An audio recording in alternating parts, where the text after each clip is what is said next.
What's going on, everybody, and welcome back to the channel. Now today we've got India versus China. Who would win?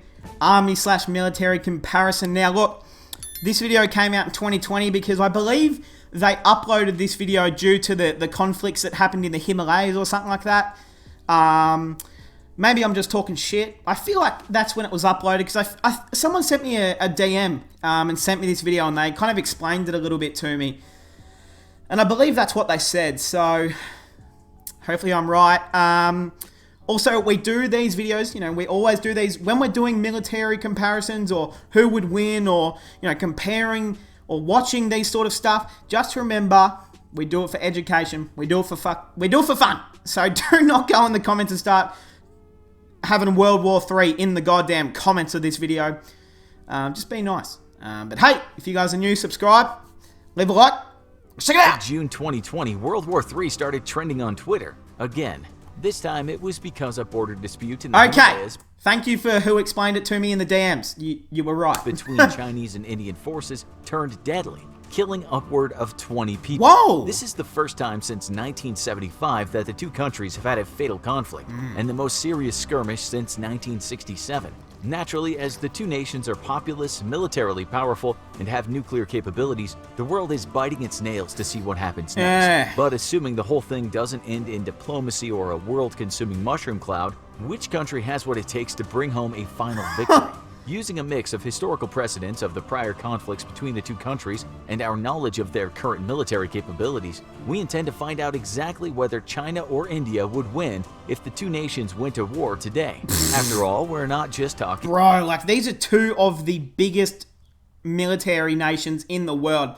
Like, bro, this would be fucking scary if these two went to war against each other. About dusty hypotheticals. Holy shit. Relations between India and China have been extremely strained since the Sino-Indian War of 1962, which occurred over the same stretch of the Himalayan border that's causing conflicts today. India had... Wait, aren't China in the Quad? Isn't it Australia, India? I thought China and America? Isn't that the Quad?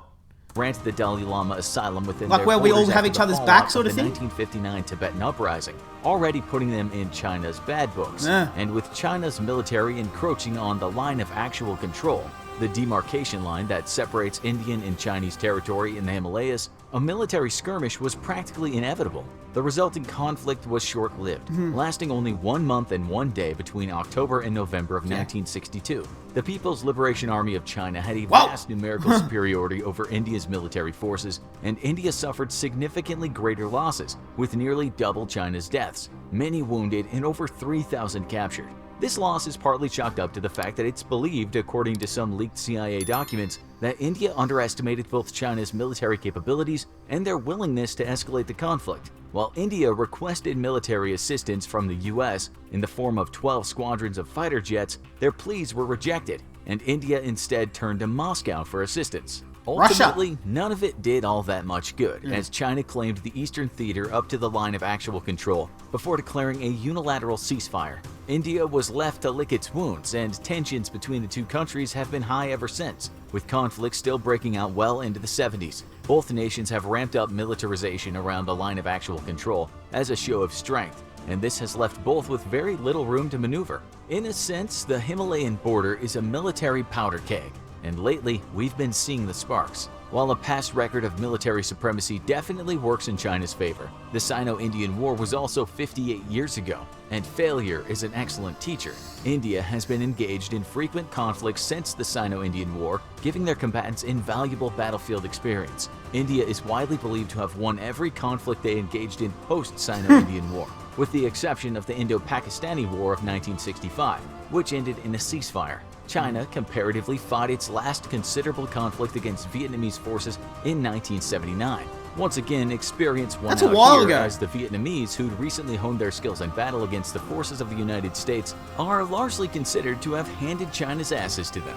This is why the value of actual experience in war can never be overstated. But let's take a step back and look at what these two militaries have to offer in terms of manpower, technology, training, and resources.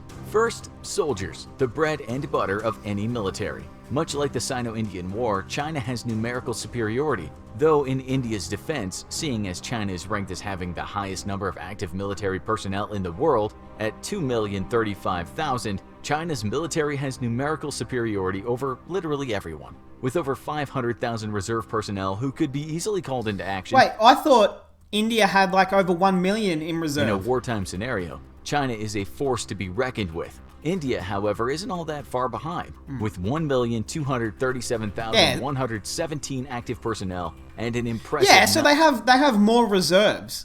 Yeah, I thought so. 960,000 reserve personnel, putting the difference between their totals in the mere hundred thousands. But here's the big twist. The numbers here only pertain to the Indian Army, which is the ground force branch of the Indian Armed Forces, whose total number of active personnel are 1,444,500, second only to the PLA's total active personnel. However, the overall numbers of reserve personnel for the Indian Armed Forces now dwarfs China's at an astonishing 2.1 million. The Indian Navy boasts 67,252 active personnel and 55,000 reserves. The Indian Air Force has 139,576 active personnel and more 140,000 reserves. In contrast to India's three-pronged system, the PLA consists of 5 branches: the Ground Force, Navy, Air Force, Rocket Force, and the Strategic Assault Force. The Ground Force is the Chinese infantry and land-based operations, with 975,000 active personnel. The PLA Navy has 240,000 active personnel. The Air Force even higher at 398,000 active personnel. The People's Liberation Army Rocket Force, also known by the pretty funny acronym PLARF, is the branch of the military in charge of the land. You just got to say PLARF? Land-based ballistic and nuclear armaments. They have only 100,000 active personnel. And finally, the Strategic Assault Force. Bro, where are they going, to Mars? Branch of the PLA, established officially in 2015, dealing with extremely modern forms of warfare like space and cyber operations. This division is so new that they're going to be calling in troops from fucking Venus to come help. We don't even have an exact number of active personnel, but due to the specialization of the job and the fact that the group is only 5 years old, it's safe to assume that it's likely the smallest branch of the PLA. However, we also have a far wider trend to consider here. The fact that China and India are two of the most populous nations on Earth, with populations of 1.393 billion and 1.353. Yeah, and I think, this video came out September last year, so it wouldn't surprise me if India have actually now gone ahead of China, because by 2030, they're expecting that India is going to have double the population of China, which is incredibly scary to think about. As of 2018. In a situation They're gonna of be all-out huge. war over their shared border, if both nations introduced conscription, the numerical differences between their armies would ultimately be nebulous. So, if neither army would have an extreme numerical edge in the case of another conflict, let's zoom in and take a look at the average military service member in each infantry. Specifically, their training, equipment, and weaponry. I mean, India's training Thankfully is for India, they've grown to invest in more intensive military training over the years, including joint operations training with the British, US, Japanese, What about French, Australia? and Australian militaries as their involvement in the UN deepened. The Indian military has also consistently invested in modernized primary assault rifle systems for their troops, currently working with a mix of American Sig Sauer 716 assault rifles and an Indo-Russian AK-47-203, a modernization of the famously reliable and hardy AK-47. As of 2018, Indian infantry troops are fitted with SMPP ballistic armor, even capable of withstanding blasts from the steel core rounds fired out of an AK-47. All these factors add up to one formidable individual soldier. China's infantry troops don't have quite the same thing going for them. Modern Chinese military training has been criticized for years for its lack of useful applications in real-life combat scenarios, meaning the average military skills of a Chinese infantryman may leave something to be desired compared to their Indian counterparts. Yeah, and I mean, if you guys are new to the channel and you haven't seen, I have reacted to like heaps of Indian commando training or, paratroops training as well. Go through my channel and you'll find it. I've reacted to a lot of military courses as well. I did one about last week as well, so if you want to check that out. But India troops do not mess around when it comes to training. They pretty much train like they're in a war. They're which formidable is in how you the should rifle do it. department with the QBZ-95-1, a reliable bullpup rifle which performs best at long Right, range. use that gun on Call of However, Duty. despite China being one of the world's most prolific exporters of body armor, only gonna get you it so hasn't far. historically fitted its troops with that same standard of protection. The PLA is notorious for its light loadout, often leaving soldiers ill-prepared for taking fire, and giving the Indian infantry troops a huge comparative advantage. However, this may change in the not-too-distant future. According to a report from Global Times, China is investing heavily in updating and modernizing its training system, as well as planning on procuring 1.4 million units of high-quality body armor for the PLA. Yeah. While this isn't currently a certainty, if these plans do go through, any advantages that the Indian Army may have had on an individual soldier level would essentially evaporate, leaving them dead even once again. Not But really. these days, war is far more complex than a large group of armed men running at each other and fighting down to the last one standing. Whoa. In modern warfare, technology can give militaries the crucial edge they need to secure a victory over the enemy. Since 2008, China and India have ranked second and third respectively in global military spending, but the gap between them is still pretty immense. Last year, China spent an astonishing $261 billion on military development, compared to India's far smaller $71.1 billion. This disparity becomes a little more natural when you realize that China's economy is 5 times the size of India's. Let's take a look at how these numbers actually translate into vehicles for their armies, navies, and air forces. While China is generally packing more hardware than India, one exception is in the world of tanks, where India's over 4,200 stands over 1,000 units greater than China's 3,200 plus tanks. However, this doesn't paint the whole picture of China's ground capabilities. If we're looking at the number of armored ground vehicles overall, China's 33,000 dwarfs in... Bro, I mean, I don't know what you guys would rather, but I would much rather have more tanks than armored fucking vehicles. India have 1,000. Well, obviously, this video, again, was done in September last year, so pretty much a year ago. And I have reacted to updated versions, but I'd rather have more tanks than an armored vehicle. China's If I'm gonna be honest. 33,000 dwarfs India's 8,600, giving them considerable ground superiority, bolstered by the fact that they have 10 times more rocket projectors than their Indian counterparts. China also holds dominance over the skies, with 3,210 aircraft compared to India's 2,123. It's not that many. It also has approximately double the fighter and interceptor jets and 507 workable airports compared to India's 346. Right. Once again, sadly for India, this trend continues into the country's navies. In terms of total naval assets, China outnumbers India by 777 to 285. More specifically, it has 74 submarines to India's 16. 36 destroyers to India's 11, and if wars were decided on equipment alone, it's unquestionable that China would take the win here. Of course, while nobody on Earth wants the conflict to escalate to this point for the sake of all human life, Hell we'd no. be remiss to not return to the fact that China and India are both nuclear nations. If the war ever did become an exchange of nuclear force, who would come out on top? Well, for a number of reasons, China has a clear edge here. Not only did they develop their nuclear capabilities just over a decade earlier than India in 1964, New Delhi wouldn't have its first nuke until 1975, but their nuclear arsenal is also double the size of India's with a far quicker growth rate. China has a stockpile of 320 nuclear warheads, having grown by 40 in the past year. Compare this to India with only 150 nuclear warheads, which grew by a mere 10 in the past year. Both nations can deploy these warheads via the nuclear triad of missiles, submarines, and bombers, and thankfully for the human race, both have a no first strike policy. This means the warheads can only be used in retaliation to another nuclear attack, making it less likely that either country would want to strike first. Of course, if either did, all of us would ultimately lose from the resulting radioactive firefight. For real. But on sheer numbers, China takes the clear win with regard to nuclear capabilities. One final factor worth considering is one that's rarely mentioned in a lot of abstract military planning: allies. While it's easy to think of war purely in terms of enemies, your diplomatic and military friends can also be a make or break factor in determining the outcome of a conflict. While China could largely be working a solo war against India with the exception of perhaps Pakistan, a country with fraught relationships with India to say the least. Bro, of course Pakistan are friends with China. The hell?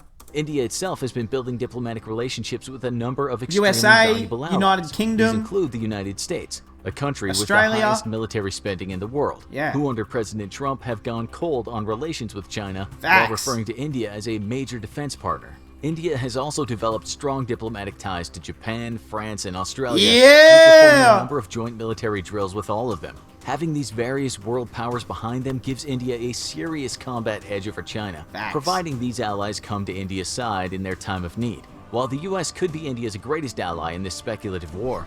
Wait, is that meant to be Narendra Modi? It doesn't look like him. That looks like Donald Trump, but that does not look like Narendra Modi. Foreign policy under President Trump has been known to be capricious and unreliable to other allies, such as the Kurdish forces in Syria in 2019. So there's really no way of telling for sure. So back to our big question. Who would win in a modern conflict between India and China? Turns out it's a lot more complex than you may have thought. Let's just hope we don't go there. Assume that China's apparent numerical and monetary advantages hand it an easy win. These advantages can be neutralized by India's stronger troops, who are better equipped, better trained, and more experienced, and its greater network of powerful allies. Then there's the strategic picture. As while the Indian Navy is smaller than the Chinese Navy, India itself is situated on the jugular of Chinese trade, so to speak. Chinese trade ships must pass through the Indian Ocean to reach their destinations, and while China may have a larger fleet, it's not very well equipped to conduct operations far from its own shores. With only 2 aircraft carriers with a capacity of about 24 aircraft between them, and one not even being operational yet, any Chinese incursion into the Indian Ocean to protect its trade fleets would be disastrous, as the Chinese task force would be brutally pounded by Indian air and naval power. With China receiving the bulk of its oil from maritime trade routes, a protracted war between the two nations would inevitably cripple the Chinese military and industry both. India would simply have to fight defensively, as the terrain separating India and China is extremely difficult and well suited to defensive warfare, while the Chinese could crush any Indian incursion into China itself. And there'd be few strategic targets to take close to the Indian border anyway. A war between the two nations would inevitably see India the winner, as it slowly strangles Chinese trade to death.